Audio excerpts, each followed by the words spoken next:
dia, meus caros irmãos e irmãs, queridos devotos e devotas de Santo Antônio, os paroquianos, paz e bem. Manifesto mais uma vez a alegria de poder chegar até vocês, levando as nossas meditações, as nossas reflexões dos evangelhos cotidianos, sempre com essa intenção nossa de aproximar a vida do santuário com a vida da sua família, com a sua própria vida, e que essas reflexões possam também ajudá-lo a crescer na fé. Hoje, caros irmãos e irmãs, iniciamos um novo mês de fevereiro, dia 1º de fevereiro.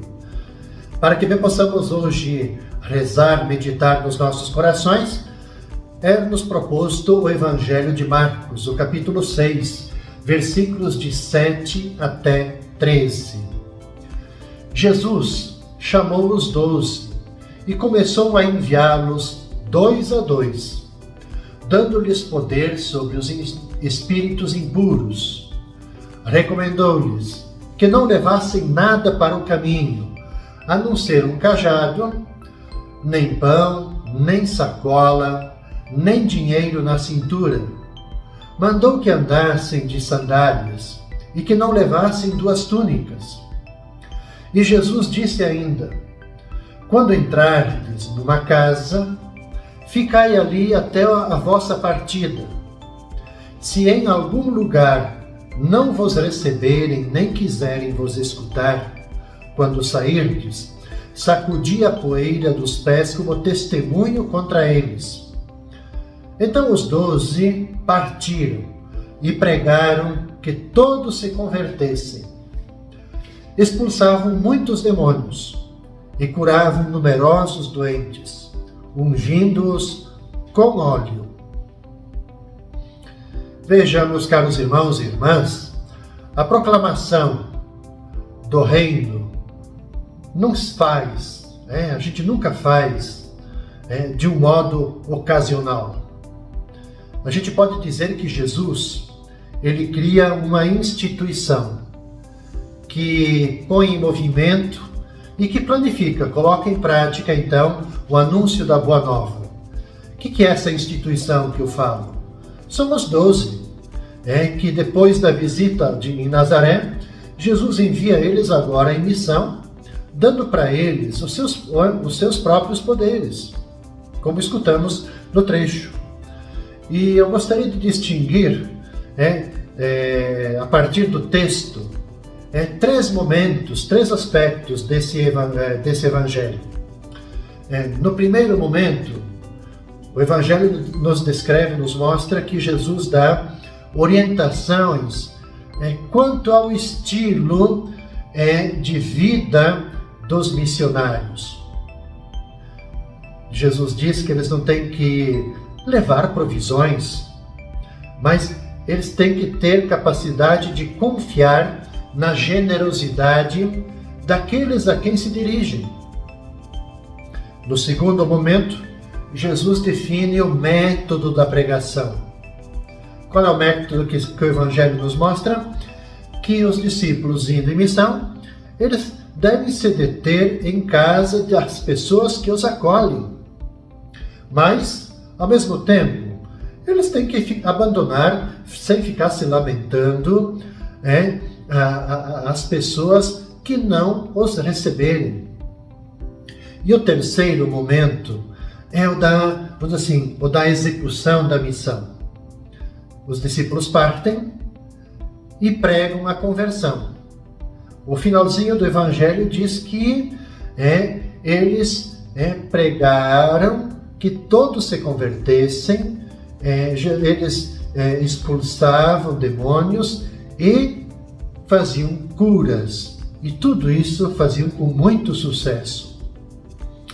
É bom que a gente tenha presente isso, porque contentar-se com o essencial da vida, que se apoia na absoluta confiança no Senhor, é condição indispensável para estar ao serviço da palavra. Isso tem a ver com cada um dos missionários, mas também com a própria igreja, que não só deve ser a igreja dos pobres, mas também, como diz o Papa Francisco, uma igreja pobre. Percebamos que os discípulos, eles cumprem as orientações de Jesus e confirmam sua pregação com ações bem concretas, e benfazejas. Bem no finalzinho do Evangelho narra isso. Talvez a pergunta para nós, quando a gente se coloca diante deste Evangelho, cada um de nós, você, eu, cada um de nós, o que de fato fazemos de concreto em vista de transformarmos a vida das pessoas, transformarmos a sociedade em que vivemos. Os discípulos partiram em missão e fizeram isso. Curaram, expulsaram a tudo aquilo que oprimia a vida das pessoas. Pensemos. Na sexta-feira, meus caros irmãos e irmãs, no dia 2 de fevereiro, celebramos na vida da igreja a apresentação do Senhor. Portanto, o evangelho que nos é oferecido é o de Lucas, capítulo 2, versículos de 22 até 40. Há a opção do evangelho de uma forma um pouco mais reduzida, dos versículos 22 até 32. Para este momento de reflexão, nós optamos então pelo modo mais enxuto. Quando se completaram os dias para a purificação da mãe e do filho, conforme a lei de Moisés, Maria e José levaram Jesus para Jerusalém a fim de apresentá-lo ao Senhor, conforme está escrito na lei do Senhor. Todo primogênito do sexo masculino deve ser consagrado ao Senhor. Foram também oferecer o sacrifício, um par de rolas ou 2 pombinhos, como está ordenado na lei do Senhor. Em Jerusalém havia um homem chamado Simeão, o qual era justo e piedoso, e esperava consolação do povo de Israel. O Espírito Santo estava com ele, ele havia anunciado que não morreria antes de ver o Messias, que vem do Senhor. Movido pelo Espírito, Simeão veio ao templo. Quando os pais trouxeram o menino Jesus para cumprir o que a lei ordenava, Simeão tomou o menino nos braços e bendisse a Deus. Agora, Senhor, conforme a tua promessa, podes deixar o teu servo partir em paz, porque os meus olhos viram a tua salvação, que preparastes diante de todos os povos, luz para iluminar as nações e glória do seu povo Israel. Os pais de Jesus, de acordo com a lei, 40 dias depois do nascimento do primeiro filho, eles vão ao templo de Jerusalém para cumprir o que se previa, então, na lei. Oferecer o primogênito ao Senhor e para a mãe também ser purificada. Mas este rito, eu quero chamar a atenção disso, esse rito não foi exatamente igual aos demais. Nos ritos comuns, eram os pais que apresentavam os filhos a Deus em sinal de oferta e de pertença. Aqui no rito que acabamos de escutar no Evangelho, é Deus que apresenta o seu filho aos homens. E faz isso como? Faz através da boca do velho Simeão e da profetisa Ana.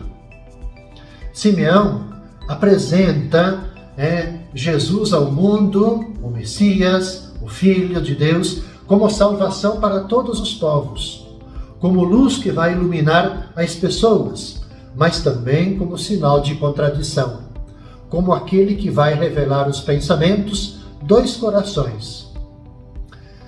Esta referência à luz, o Evangelho fala da luz, porque os meus olhos viram tua salvação, que preparaste diante dos povos luz para iluminar as nações. Então esta referência à luz fez com que surgisse na igreja o costume também de benzer as velas. Por isso que também a festa que acontece na sexta-feira, a festa da apresentação do Senhor, é conhecida também como a festa da Candelária, que candeia em latim é vela. Então, Candelária, nós temos Nossa Senhora da Candelária, Quer dizer, Candelária é referência à festa da luz. Então, a luz da fé não nos foi dada apenas para iluminar o meu caminho, fazendo com que a gente se desinteresse dos outros. A luz da fé, ela também não é para ser acesa apenas na igreja, ou em certos momentos, mas em todos os momentos e situações da nossa vida. É luz para nos iluminar. A nossa fé, ela tem que ser luz que ilumina, tem que ser um fogo que aquece. É luz e fogo, quem é compreensivo e bom para com todos. Quem sabe apoiar os pequenos esforços, os pequenos progressos. Quem tem palavras de amizade, palavras de estímulo, de apoio. Enfim, é luz e fogo, quem sabe dizer uma boa palavra, quem sabe prestar uma boa ajuda no sentido de ajudar a levantar a outra pessoa. Então esse é o grande significado do dia da apresentação do Senhor, que celebramos também em muitos lugares a festa da Candelária, Nossa Senhora da Candelária, a festa da luz.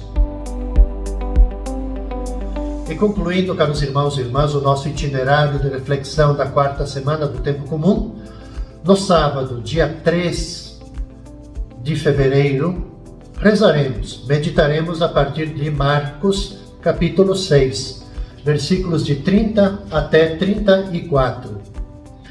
Os apóstolos reuniram-se com Jesus e contaram tudo o que haviam feito e ensinado. Ele lhes disse: vinde sozinhos para um lugar deserto e descansai um pouco. Havia de fato tanta gente chegando e saindo que não tinham tempo nem para comer. Então foram sozinhos de barco para um lugar deserto e afastado. Muitos os viram partir e reconheceram que eram eles. Saindo de todas as cidades, correram a pé e chegaram lá antes deles. Ao desembarcar, Jesus viu uma numerosa multidão e teve compaixão, porque eram como ovelhas sem pastor. Começou, pois, a ensinar-lhes muitas coisas. A gente conclui, caros irmãos e irmãs, esse nosso itinerário da quarta semana do Tempo Comum com esse belíssimo trecho do Evangelho. De um lado, os apóstolos que vêm da exitosa missão e querem contar para Jesus tudo o que aconteceu. Jesus reconhece o êxito, mas também a necessidade de cansar, e Jesus, nessa busca de descansar um pouco, de entrar, quem sabe, fazer um pouco de retiro, ele também se defronta com essa multidão que o segue, que o busca, que quer, quem sabe, uma palavra, um toque, busca a presença de Jesus, e ele é movido, tocado pela compaixão, e ele ensina para eles coisas. É interessante isso porque há uma dinâmica do processo de evangelização, Os apóstolos que vêm dos seus lugares de trabalho e que contam para Jesus o que fizeram. Jesus escuta eles, mas não quer ver eles tendo como êxito da missão que eles caiam, quem sabe, num triunfalismo, do muito que fizeram e fazem, e que também não caiam num ativismo de quem se entrega às coisas do Senhor, se esquecendo do próprio Senhor. Por isso, Jesus faz esse convite. Venham, vamos se retirar um pouquinho para um lugar deserto, para descansar, para rezar, para nos conectar novamente com o Senhor. Eu gosto de dizer sempre que esse momento é um momento de intimidade entre Jesus e os seus, mas também é um momento de intimidade dos seus com o Senhor, com Deus, um convite ao repouso, ao recolhimento. Chama atenção também que é a segunda vez no Evangelho de Marcos, em 6 capítulos, que aparece a expressão não tinha tempo, os discípulos junto com Jesus, com uma atividade tão intensa, as multidões que o buscam, que não tinham tempo nem para comer. Então nós temos essa referência nesse trecho do capítulo 6, mas se vocês quiserem olhar também, lá no capítulo 3, a essa menção, que eles não tinham tempo nem para comer.